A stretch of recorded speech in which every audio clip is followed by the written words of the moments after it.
काल पोलीस निरीक्षक श्री हेमंत पाटील यांना बातमी मिळाली होती.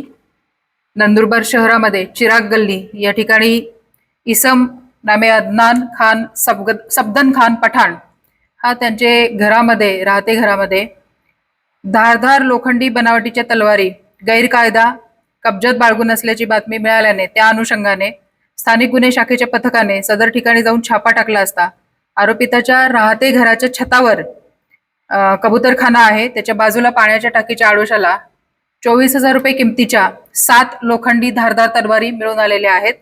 आणि त्या अनुषंगाने आपले स्थानिक गुन्हे शाखेचे पोलीस कॉन्स्टेबल 699 अभय राजपूत यांनी फिर्याद दिलेली आहे. आणि त्यानुसार नंदुरबार शहर पोलीस ठाण्याला गुन्हा रजिस्टर नंबर 746/2026 भारतीय हत्यार कायदा कलम 425 प्रमाणे गुन्हा दाखल करण्यात आलेला आहे. महाराष्ट्र 39 न्यूज नेटवर्क, सत्य बातमी ठाम भूमिका.